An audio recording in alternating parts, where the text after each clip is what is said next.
Channel पर आए हैं तो वीडियो को पूरा देखिए और चैनल को ज़्यादा से ज़्यादा शेयर करें। एक समय की बात है। अरुण देव नाम का एक राजा था। उसके 3 बेटे थे और उसके पास एक बहुत बड़ा राज्य था।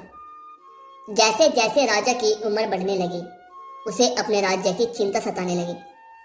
अब राज्य का उत्तराधिकारी चुनने का समय आ गया था। राजा रानी के पास गया और अपनी रानी से बोला, रानी साहिबा, अब मैं बहुत बूढ़ा हो चला हूँ। कुछ सालों बाद मुझे इस दुनिया से विदा लेनी होगी और अब वो समय भी आ गया है जब मुझे अपना राज्य अपने बेटे को सौंप देना चाहिए। अरे महाराज, ऐसी अशुभ बातें मत कीजिए। आपको तो अभी बहुत जीवित रहना है और सही समय आने पर आप सही उत्तराधिकारी का चुनाव भी कर लेंगे। नहीं रानी साहिबा, इस धरती पर कोई भी अमर नहीं है। एक ना एक दिन सबको जाना है। मेरी चिंता ये है कि हमारे तीनों बेटों में से कौन ऐसा है जो प्रजा को साथ लेकर चलेगा और एक अच्छा राजा बन पाएगा। महाराज, आप ज्यादा चिंता ना करें। इसकी परीक्षा तो समय ही लेगा।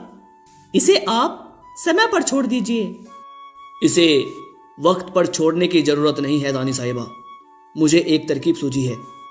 इस तरकीब से शायद मैं अपने बच्चों की परीक्षा ले पाऊंगा और पता लगा पाऊंगा कि इनमें से कौन मेरा उत्तराधिकारी बनने के लायक है और कौन इस राज्य का एक अच्छा राजा बन पाएगा।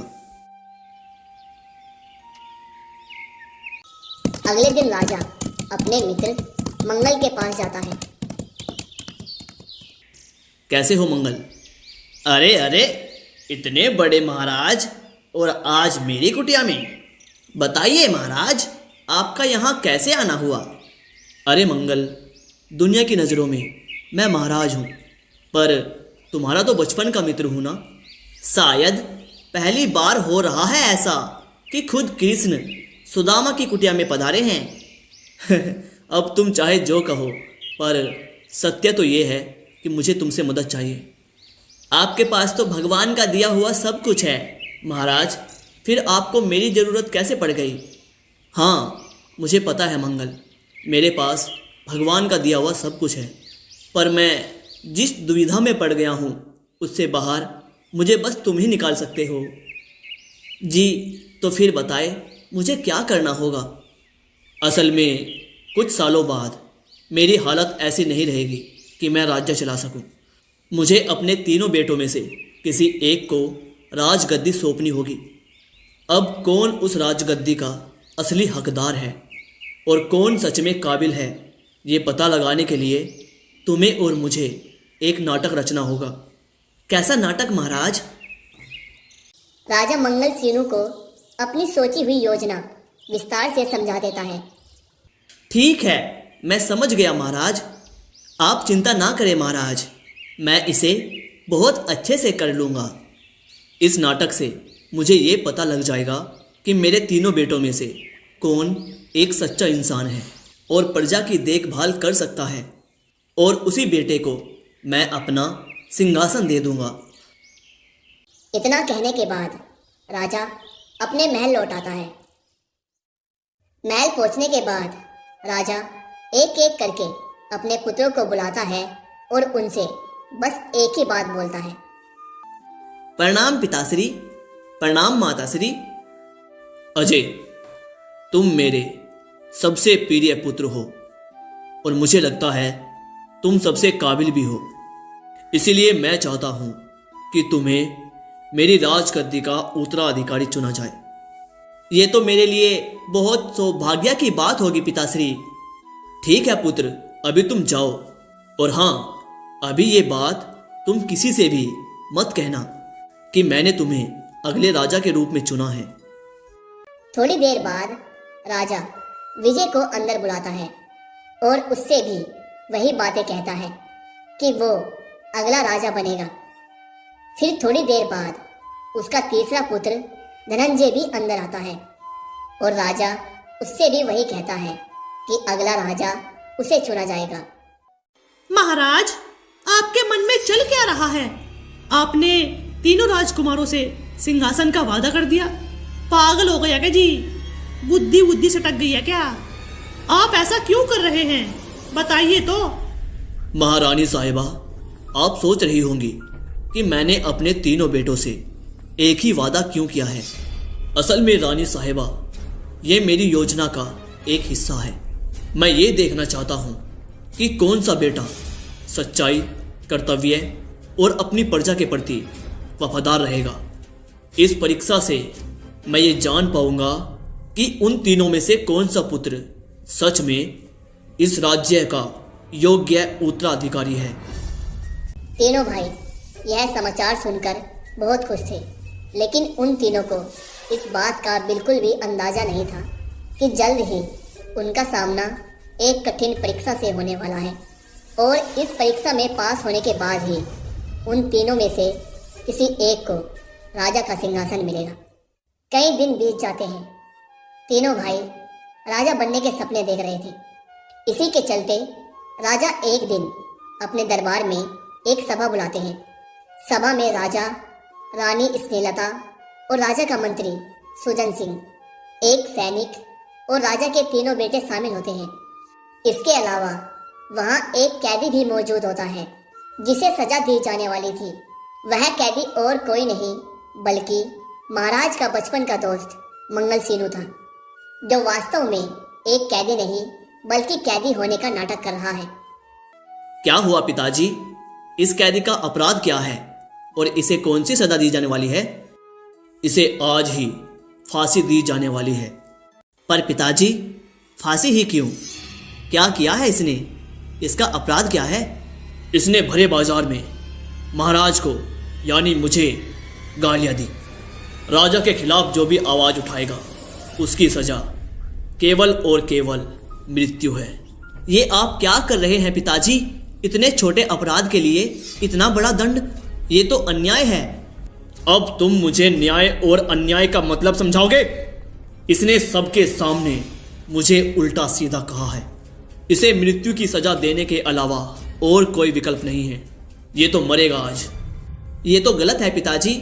प्रजा को अपनी राय व्यक्त करने का अधिकार होना चाहिए।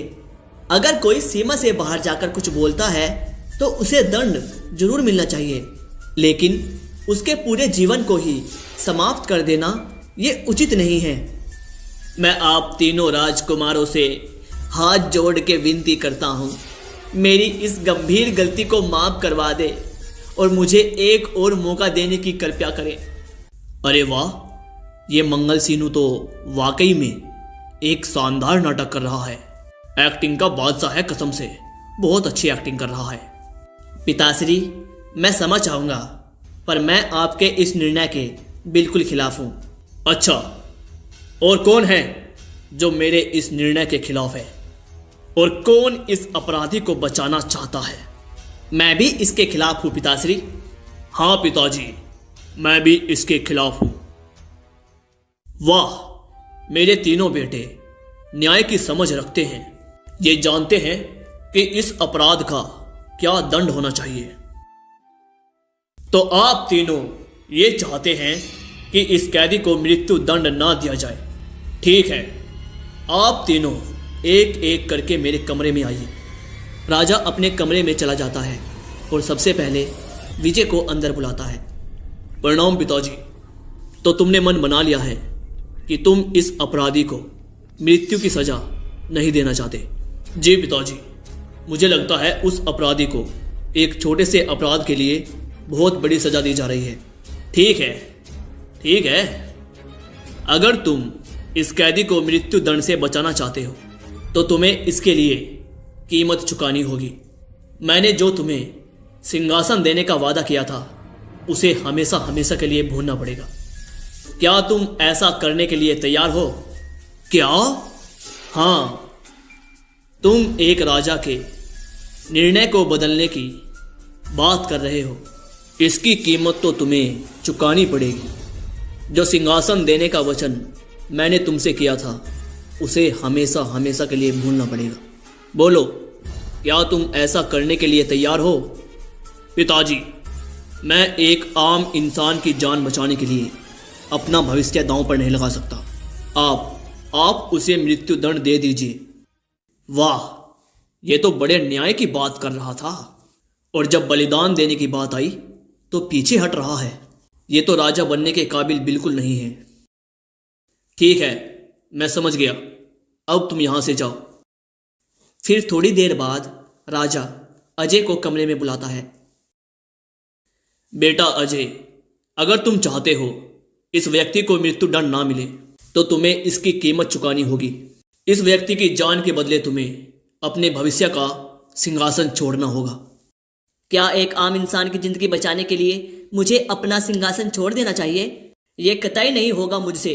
मैं इतना बड़ा देवता नहीं हूं कि इतना बड़ा बलिदान दे सकूं।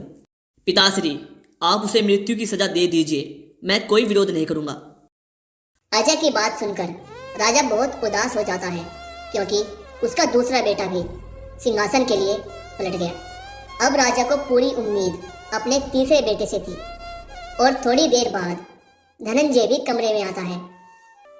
प्रणाम पिताजी। बेटा धनंजय, क्या तुम उस कैदी को मौत की सजा से बचाने के लिए तैयार हो? हाँ पिताजी, मैं इस अपराध के बिल्कुल खिलाफ हूँ। न्याय यही कहता है कि जितना बड़ा अपराध हो, दंड भी उतना ही होना चाहिए।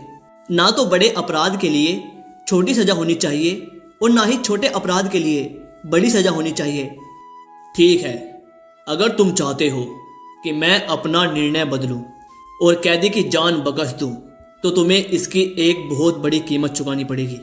जी बिल्कुल, मैं उस व्यक्ति को न्याय दिलाने के लिए कुछ भी करने को तैयार हूं। बताइए, मुझे क्या बलिदान देना होगा? याद है, मैंने तुमसे कहा था कि मैं तुम्हें अपना उत्तराधिकारी बनाऊंगा। बस तुम्हें इसी का बलिदान देना होगा। अगर तुम चाहते हो कि वो इंसान बच जाए, तो तुम्हें राजा बनने का सपना हमेशा हमेशा के लिए छोड़ना होगा। धनंजय पल भर में जवाब देता है। मुझे मंजूर है पिताश्री। दुनिया का कोई भी सिंहासन प्रजा से बड़ा नहीं होता, और अगर मैं प्रजा के साथ अन्याय होने दूं तो मैं सच में राजा बनने के काबिल नहीं रहूंगा। राजा धनंजय से यह सुनकर बहुत प्रसन्न हो जाता है। आखिरकार मुझे अपना उत्तराधिकारी मिल ही गया। मेरे दोनों बेटे अपने स्वार्थ को प्रजा से ऊपर रखते थे, मगर धनंजय उन दोनों से अलग है। धनंजय प्रजा को न्याय दिलाने के लिए अपने सिंहासन का त्याग करने तक को तैयार है। धनंजय, मेरे बेटे, तुम परीक्षा में सफल हुए। कैसी परीक्षा पिताश्री? आओ, मैं तुम्हें उस कैदी से मिलाता हूं। तभी मंगल सीनू अंदर आता है। उसने बहुत अच्छे कपड़े पहने हुए थे और उसकी हालत बहुत अच्छी थी। धनंजय जब उसे देख रहा था तो धनंजय को बिल्कुल भी ऐसा नहीं लग रहा था कि वह एक कैदी है जिसे मौत की सजा दी जानी थी। मेरे वर्तमान और भविष्य के महाराज, आप दोनों को मेरा प्रणाम। पिताजी, ये इंसान तो वही अपराधी है। हाँ, ये वही है। इस इंसान ने कोई अपराध नहीं किया है और ना ही इसे कोई मौत की सजा दी जाने वाली है। ये मेरा बचपन का दोस्त मंगल सीनू है, जिसके साथ मिलकर मैंने ये नाटक रचा और अपने तीनों बेटों की परीक्षा ली।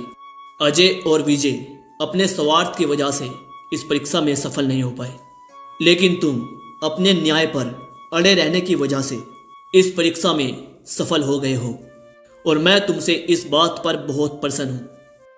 पिताजी, आपने बचपन में जो भी मुझे शिक्षा दी है, मैंने उसे अपने जीवन में पूरी तरह से अपनाया है। मैं जानता हूँ पिताजी, इस संसार में न्याय से बड़ा और कुछ भी नहीं है। एक राजा एक निर्दोष को कभी सजा नहीं देगा। हाँ पुत्र, और इसीलिए तुम इस सिंहासन के लिए बिल्कुल परफेक्ट हो।